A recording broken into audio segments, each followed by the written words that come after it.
এখন আমি আপনাদের সাথে শেয়ার করছি কিভাবে বেশ অনেক দিন পর্যন্ত ধনেপাতা গুণগত মান সম্পূর্ণভাবে ফ্রিজে রেখে দিয়ে পরবর্তীতে ব্যবহার করতে পারেন। ধনেপাতা কিন্তু আমরা সকলেই খুব বেশি পছন্দ করি, কিন্তু সব সময় কিন্তু এই ধনেপাতাটা পাওয়া যায় না। শীতের দিনে ধনেপাতাটা বেশি পাওয়া যায়। এর জন্যে এই ধনেপাতাটা যাতে পরবর্তীতেও ব্যবহার করতে পারি তাই আপনাদের সাথে শেয়ার করছি। আর দেখে নেওয়ার জন্যে কোনো প্রকার স্কিপ না করে সম্পূর্ণ ভিডিওটি আমার সাথে থেকেই দেখে নিন।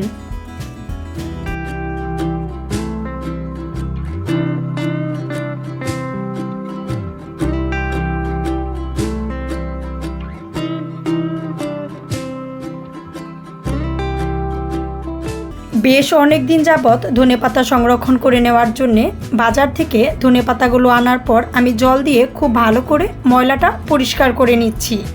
ময়লা জল পরিষ্কার করে নিয়ে ধনেপাতাগুলো তুলে নিচ্ছি।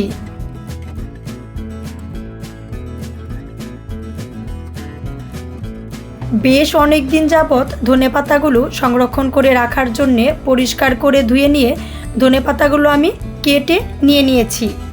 আমি আমার পছন্দ অনুযায়ী কেটে নিয়েছি। আপনি একটু ছোট বড় যেমন পছন্দ ওরকমভাবে কেটে নিতে পারেন।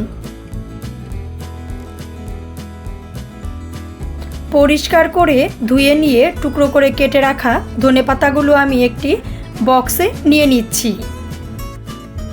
ঢাকনাযুক্ত একটি বক্সে ধনেপাতাগুলো দিয়ে নিয়ে আমি ঢাকনা দিয়ে বক্সটা খুব ভালো করে আটকিয়ে নিচ্ছি। ঠিক একই রকমভাবে ধনেপাতা আপনি রেখে দিলে ফ্রিজের নরমালে 10 থেকে 15 দিন খুব ভালোভাবে রেখে দিতে পারবেন। আর ফ্রিজের ডিপে রাখলে কিন্তু বেশ কয়েক মাস পর্যন্ত এই ধনেপাতাগুলো আপনি ব্যবহার করতে পারবেন।